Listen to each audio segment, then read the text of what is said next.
Today I talked to a couple who didn't wait until they were fully retired to start living the retirement lifestyle that people dream of. That couple's name is LJ and Kelly, and they're an incredible example of what it looks like to start living now as opposed to waiting for some vague time in the future. In our wide-ranging conversation, we talk about the logistics of traveling around the country for a year and staying at different places for a month at a time. We talk about the financials of doing so. We talk about Kelly's experience as a physical therapist and how she met far too many people who put off fun until retirement, but ultimately were too unhealthy to end up enjoying it. And finally, we get their advice for what they would tell people who are looking to do the same things that they've done. I hope you enjoyed today's conversation with LJ and Kelly. I'm joined today by LJ and Kelly. LJ and Kelly, thanks for being here. Thanks for having us. Yeah. Very excited for our conversation for two reasons. One, you've had a very interesting path to retirement, kind of from the standpoint that you didn't wait to retire until you started living like you were retired, specifically with some cross-country travel. And two, the nature of your work, being a PT, seeing some things that really caused you to think differently, I think, about retirement, both physically and mentally, and how do you best prepare for it. So we're going to dive in, and I want to start with this. So you traveled the country. Before, Kelly, you were formally retired. How long did you travel? I guess, could you just give us a brief overview of what that looked like and what you did? So we sold our house in Bass Lake in 2019 up near Yosemite, moved to San Diego for better weather, and pretty much when the whole pandemic hit. So we were in Pacific Beach for 2 years, watching lots of travel shows. That's right. I wasn't working because I wanted to keep us both healthy during the pandemic. And at the end of our second year lease, LJ's like, I want to put everything in storage and hit the road because we've been cooped up too long. And so that's what prompted it. We put everything in a storage unit and we hit the road in our Subaru Forester. And we traveled for a whole year throughout the entire country. So Wonderful. that's LJ, when did that first cross your mind? You know, when you approached Kelly to say, we need to get out of here and travel the country, was that a dream you'd always had, or is that something relatively new? No, I mean, we've always had somewhat of the travel bug, but it just seemed that was, the opportunity was there. And I think that was the biggest thing. Mm-hmm. And, we spent month at a time at these different places through Airbnb and really got to experience the city or the town that we were at. And I had my bike with me, and it was just a way to totally explore. Plus, it was a way to see friends that we hadn't seen because of the pandemic. Mhm. So we went to all these people along the way and spent time with them, and that was really a special part of it. Yeah. So many people talk about they want to retire and they want to travel and they want to spend months at a time, weeks at a time, even at different places. I want to experience it. I don't want to just go and be a visitor or a tourist somewhere and then come back. I want to experience it. I hear a lot of people saying that. I see very few people actually doing it. The two of you did it. And so I've got all kinds of questions around how you did it to make it as special as possible. What did it cost to do this? What were some of the challenges you ran into? What were some of the unexpected benefits? And I think these are the questions that prevent people from doing things like this, as there's just so many unknowns. So I guess, could you start by what was the general path you took geographically? You started here in San Diego. Could you give us a 30,000-foot view of where you went? So our goal was to get to Portland, Maine, because that's where his mom lives. And it had been 2.5 years since we had seen her because of the pandemic. And so we made a beeline to Portland, Maine, but we took 3.5 weeks driving across country.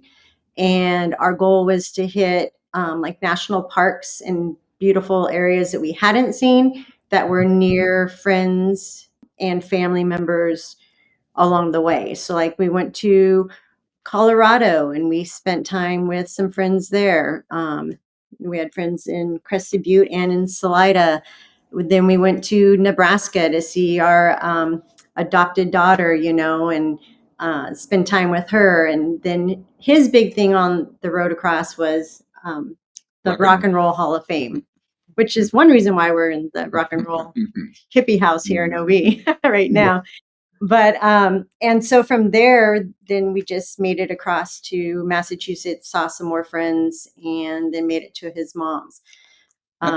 Yeah. So that was how we got across country. And that was staying in pretty much hotels. I picked two hotel chains so that we could continually get points and earn free nights. That upped our chances of going across. And then we stayed with friends and family.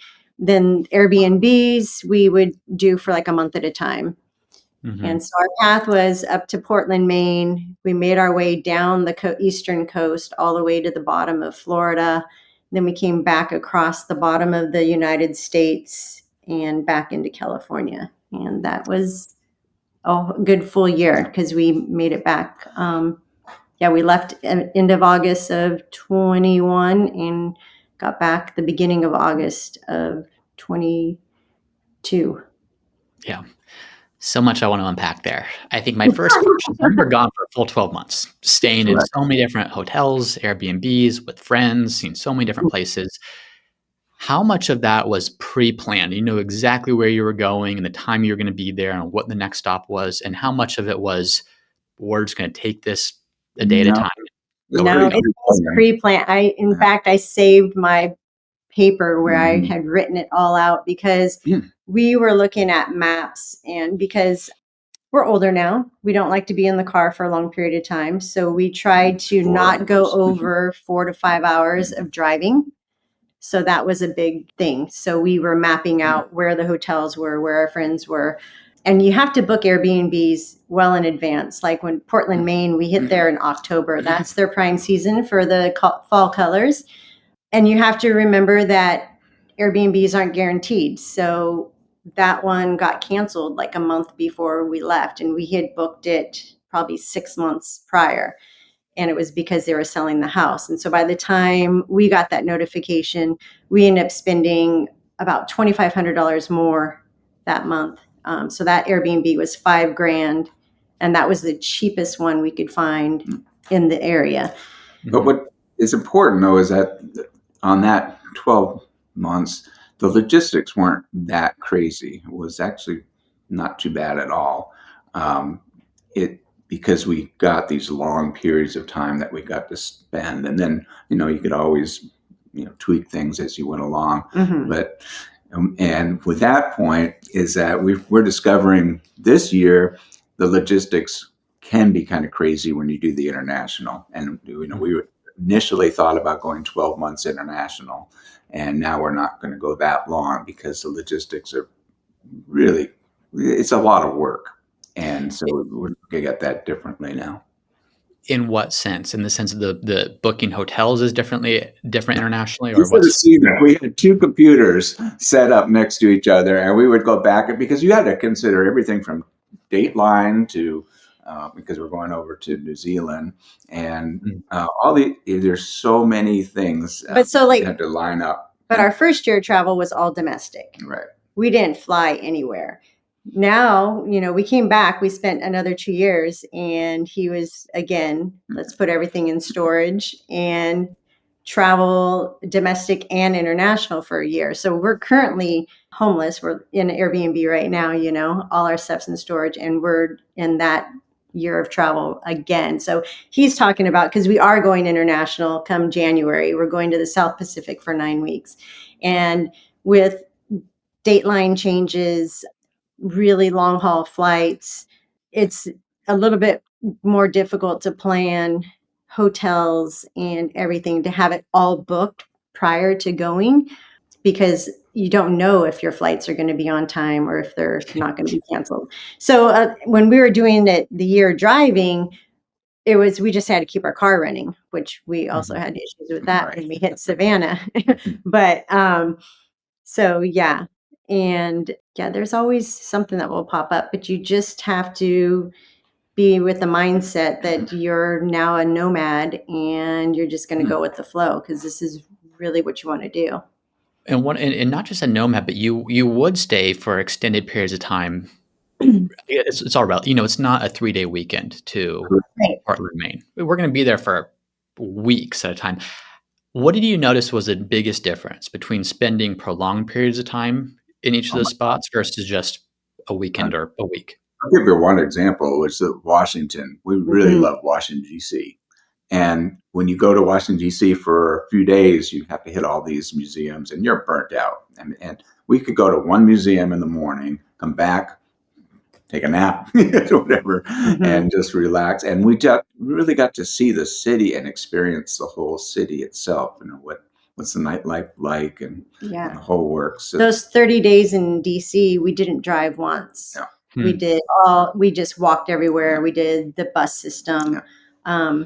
Their metro wasn't really up and running very reliably at the time, but we explored so many different neighborhoods that you wouldn't typically explore when you're there for a week. I mean, we've been to DC.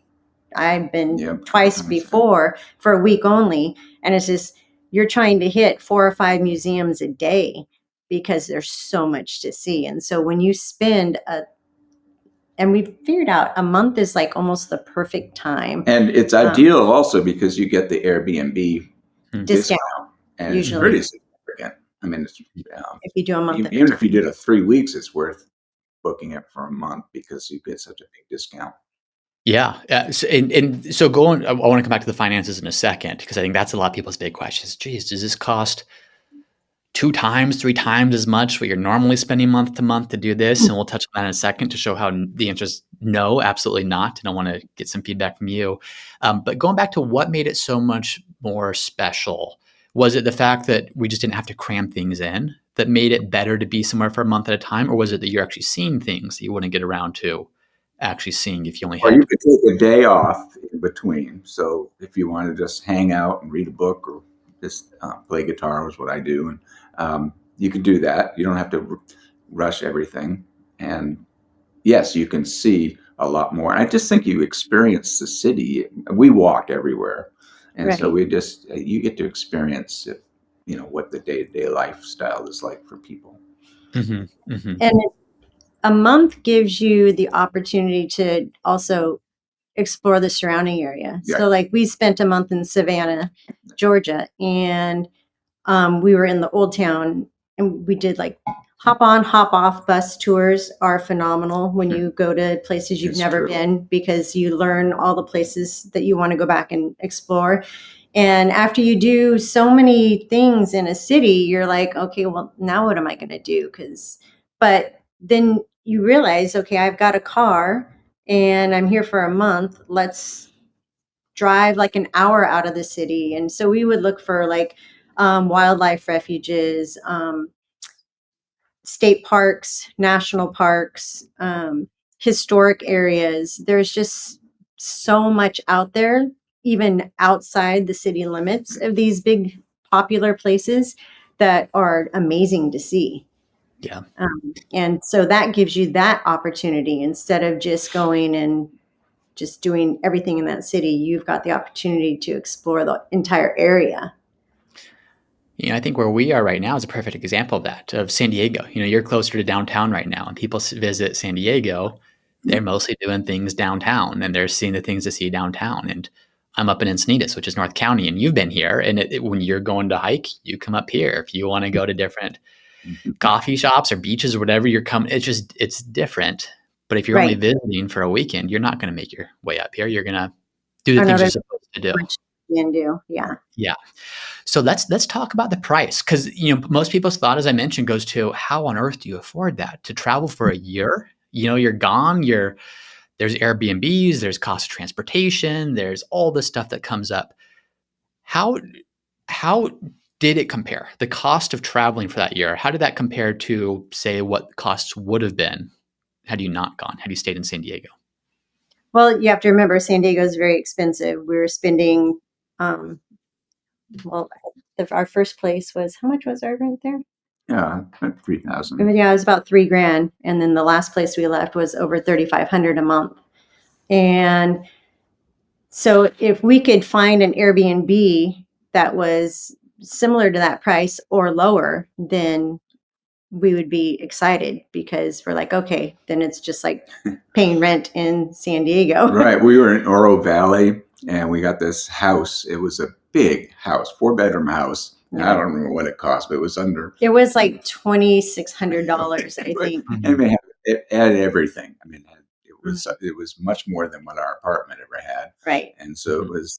So there are places that you can get that are gems for sure. Right. Mhm. But I think that the costs.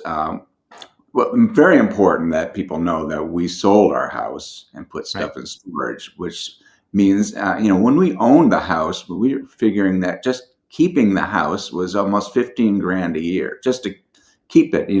We had paid it off. It's just to have it, Maintenance. all the stuff that we had to pay. So that's a big savings. We didn't have internet that we had to pay. We didn't have, electric, all those things that pile up for bills we just didn't have. So that's a big Mhm. plus. Right.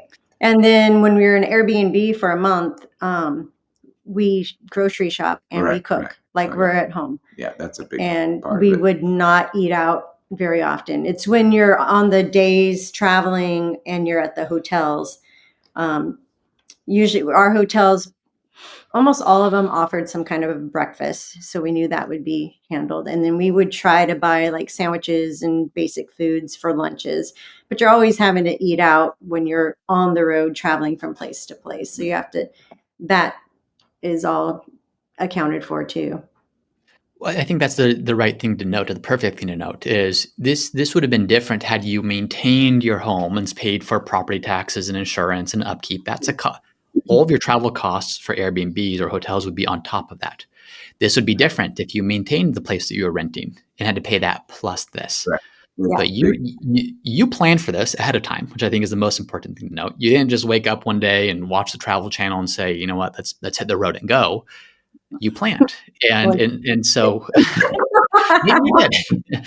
Maybe there was something that pushed you over, but there was rent each month was kind of equivalent. Some months more, some months less, depending on what was the cost of the Airbnb or were you staying with a friend or whatever that might look like. Food is a big one, but you're going to eat whether you're in San Diego or whether you're in Portland, Maine, or whether you're in Savannah, Georgia.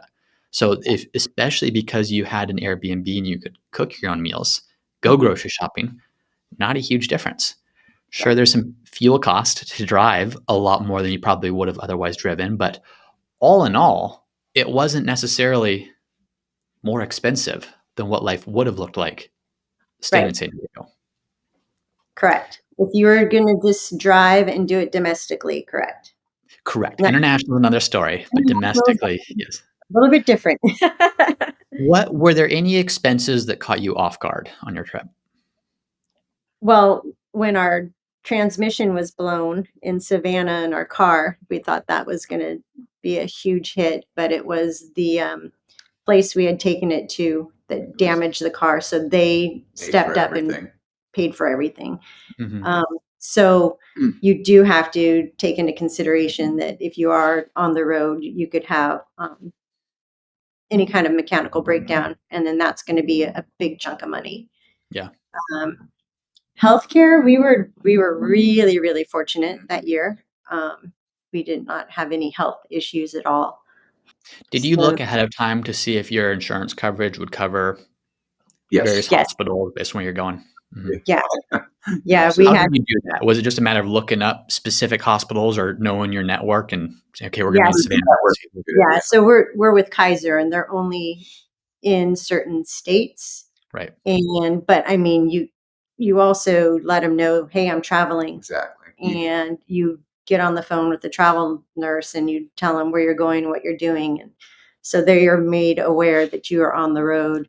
And that's a bit of advice that I would like to share is that you really should call about the travel if you're a Mhm. medical person. So they Yeah, do have a travel nurse or a travel doctor. And our travel nurse spent a lot of times with us for this trip that's yeah, coming. and especially if you're going international, Yeah. they want to know what countries, and then they let you know if you need any vaccines, precautions. I Mhm. mean, I think we got like a 25-page document from the Yeah. travel nurse on things to be aware of for our upcoming travels. Yeah.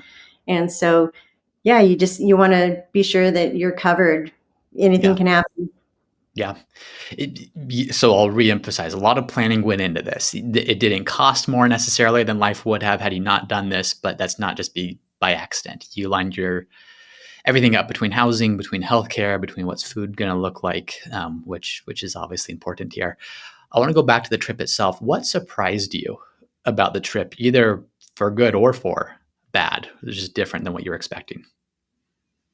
I was surprised that because a lot of people are like, well, how can you travel for a year and not have a home base? Right. I have to have, people are like, I have to have a home base. I need to know where my stuff is. And I'm like, well, yeah, my stuff's in storage. So that's my home base.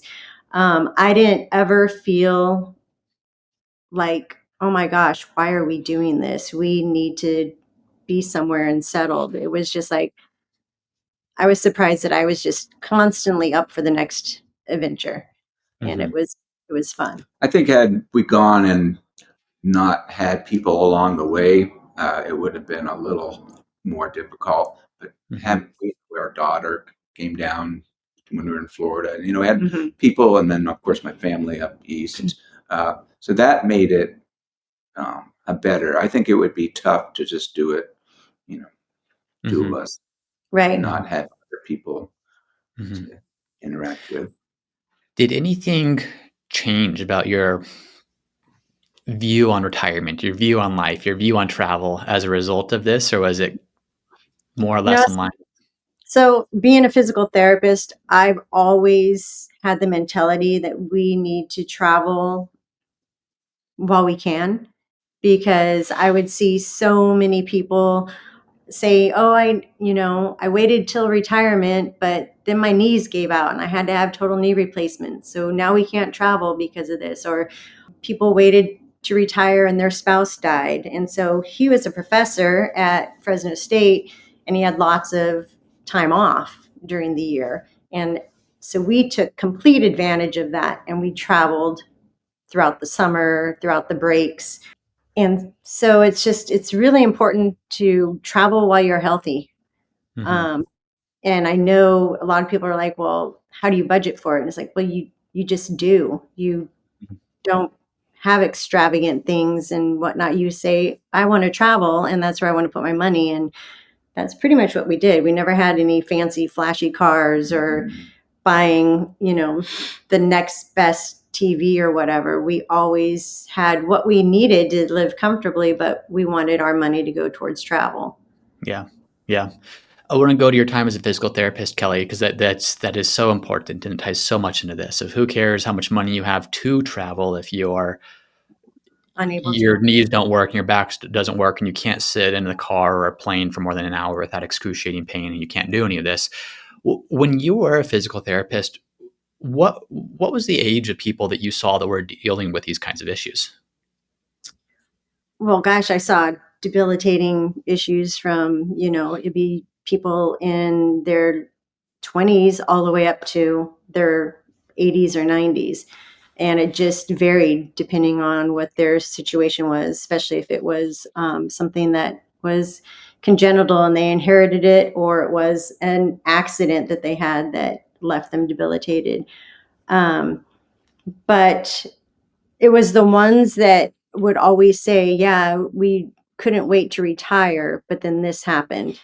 And it's those stories that would really strike a nerve. It's just like, it's too bad that they waited to do what they wanted to do until they retired, because maybe throughout their lifetime together, they could have planned a little bit differently and taken some small trips and whatnot just to get some of that stuff done. There's just a lot of people that don't travel, and one of the reasons is the work ethic of America. A lot of people, they only get 2 weeks off a year. We were very fortunate with him being a professor. So I was able to work per diem most of the time and I could take off as much time as needed. But the people that are stuck with both people having to work full time and they only each get 2 weeks off a year, they have to just prioritize that and especially take advantage of the long weekends with holidays and stuff. Anytime you can pull together some extra time together, just travel Yeah. and get out there while you can. When you saw patients who are, say, in their 50s and 60s, what were some of the more common uh, issues they were having from a health standpoint?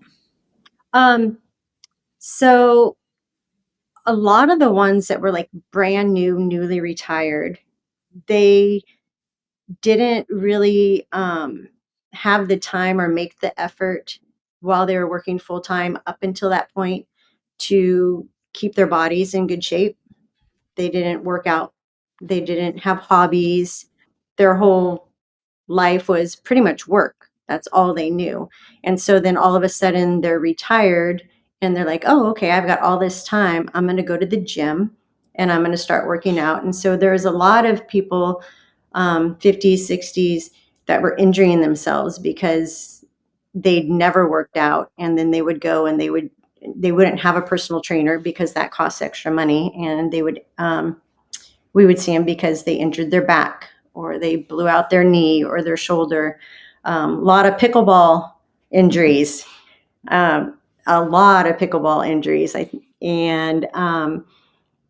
Yeah, so it's like people, not only do they need to take advantage of what time they can take off, but they need to focus on their exercise, their health, and getting some hobbies that they're going to really want to enjoy when they're retired. Because Yeah. that's the other thing. You see these people and they're like, oh, I retired, but I'm bored out of my mind. I have nothing to do. I'm, you know, I'm like, you ask them all these questions. Well, what about this? What about that? And no, they have like no interest in anything. And so people need to find something that they're going to be interested in, because a lot of people, they'll retire and after a few months or a year, they'll find a job somewhere because all they know is work. Yeah. Really There's believe. three. Go ahead, LJ. I really believe that people need not just to have hobbies and stuff, but have some kind of creative outlet. Something Mhm. as when you're doing your career, the perfect career is find something you're good at, find something that you know people need, and something that you can make money at, and something you enjoy, and you put all that together. But when you're retired, the only thing you have to worry about is finding something you enjoy. You don't have to be good at it, you don't have to make money at it. And that's my attitude with playing music. Is like, they don't like it, that's fine, but I like it, and I have friends that like it, so we uh, play a lot. But I think anything, it could be coaching, it could be teaching. Those are creative outlets. Anything is creative. Yeah. You really need that in your retirement. Kelly does I think photography. you two are great examples of that. Your music, for example, you start playing, you get on Facebook, and whoever wants to listen can listen. I don't care if you like it, but we're gonna play because it's for the love of the game. We're gonna do photography. We're gonna hike. We're gonna travel around the country without regard for, do other people think that's ridiculous to not have a home base, or to, we're going to do it because we're going to pursue what we want to do. So that's very admirable that the two of you have done that. A lot of people struggle. And then I think there's three really important points that I want to highlight that the two of you made there. One is, you have to know, that's what I just said, you have to know what you want to do in retirement.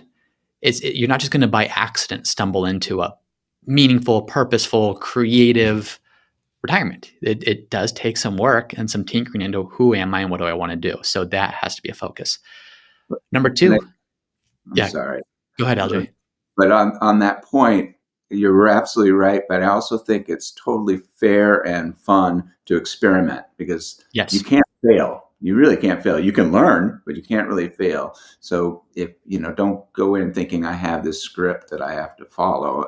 No, we zig and zag. We zigzag this year by rethinking our international experience, because we found some place that we want to move to now. So, Yep. You've done consulting stuff in the past where you thought it was going to look one way, it looked a different way. Hey, right, that's not failure. I did this thing and I decided not to do this thing right, anymore. We did that thing and then we decided not to do it anymore. And I think it's that almost beginner's mindset of not being afraid to try something is really important. And we right, lose that when we get really good at our career. We've right. raised a family, we've done what we need to do. It's easy to become set in our ways, but approaching things from that standpoint of being open to it not being the thing, or being the thing that you love, but trying it anyways is important. So people absolutely should have that as a takeaway from this conversation. Number two is travel while you can. So Kelly, your point, even if it's just 2 weeks, even if it's just long weekends, now Mhm. assuming you want to travel, some people that's not their hobby. Some people, hey, I want to do woodworking and I'm going to take my 2 weeks off and I'm going to go to the shed. I'm going to build stuff. Awesome. Whatever it Mhm. is, use the time that you do have off, long Mhm. weekends, PTO, and do something. But number three, and I think the thing that people think is totally separate from financial planning or retirement planning is prioritizing health. You think that has nothing to do with financial planning. Well, Oh, it's financial planning and retirement planning is we got to prepare for retirement so we can travel and do these fun things. And then you're so focused on work and saving and investing that you neglect your health and you wake up one day in Kelly's office and she's helping you to rehab your knee and your back and your neck. And you can't do any of those things because health was neglected for so long. So, really prioritizing health over the entirety of your life is one of the best things that you can do to have the best possible financial plan. Yeah. yes. And in regards to the health, I had a lot of patients that were traveling a lot in their retirement, but they ended up getting injured. So, like this one lady was on a cruise in Europe and she fell and she broke her upper arm. And so I asked her, I said, "Did you have travel insurance?" And she goes, "No. I ended up having to buy a flight home and I lost the rest of my cruise that I paid for because of this." And then another lady had fallen and broken her hip in some country, and she actually opted to have the surgery done there, and it wasn't a very good surgery. And so she has nothing but trouble with it here in America, trying to get health care because, it was done out of country and whatnot. And I asked her, "Did you not have travel insurance?" And she said no. And so, based on all these things that I've seen, every time that we take a trip, a big trip, whether it's international or domestic, we always buy travel insurance to have that extra coverage Mm-hmm. because they will pay to have you medically evacuated, depending on what your plan is. But we don't want to be stuck injured in a country. We want to be able to get back home for our medical care and not have to pay for it. And then all the money that we spent on our trip, we don't want to lose that.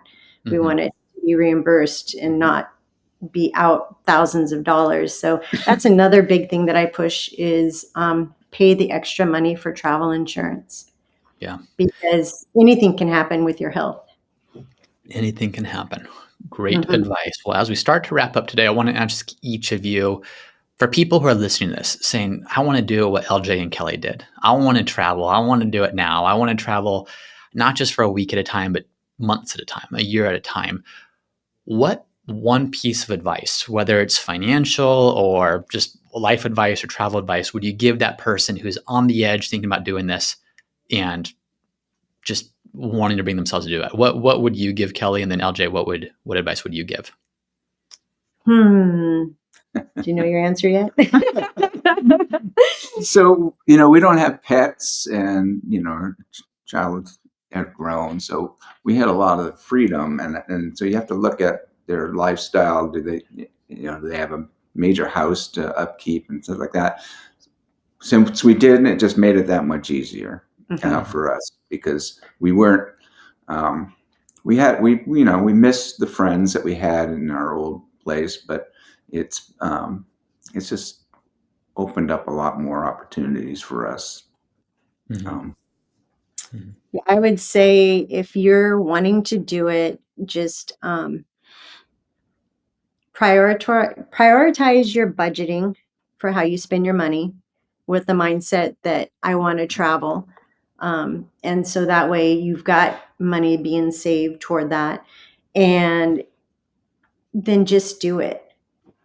I mean, there's a lot of naysayers out there. Anytime people take time off from work, I mean, I remember when I would be like, "Sorry, I'm off for the next 3 weeks because my husband's out of school and we're going traveling." And well, how could you not work for 3 weeks? And people, I don't know, they can be really negative and tear you down for just taking your time off. And so don't let people bring you down with that. Or people saying, "How can you leave your house?"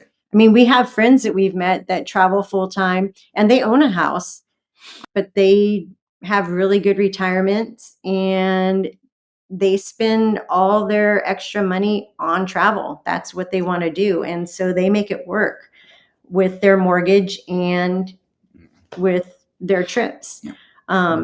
And people are always going to be like, how can you do that? Just don't listen to the negativity and follow your dreams.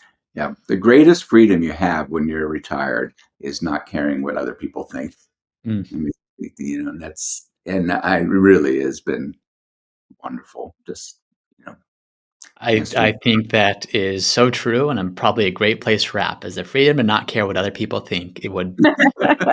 Is the freedom that lets all other freedoms be pursued. Because you're held back by what other people are thinking, you're just not going to pursue the things that you want to do. So that's wonderful. Thank you both for taking that time. I know that a lot of people want to do something like this, or a lot of people just have fears about home base or health or mindset required to do some of these things. So thank you for coming on and sharing that. I think it'll be hugely beneficial to a lot of people, and appreciate you making the time. Oh, Thank thanks you. for having us. Okay, thanks. Thank you, James. Root Financial has not provided any compensation for and does not influence the content of any testimonials and endorsements shown. Any testimonials and endorsements shown have been invited, have been shared with each individual's permission, and are not necessarily representative of the experience of other clients. To our knowledge, no other conflicts of interest exist regarding these testimonials and endorsements. Once again, I'm James Knoll, founder of Root Financial, and if you're interested in seeing how we help our clients at Root Financial get the most out of life with their money, be sure to visit us at www.rootfinancialpartners.com.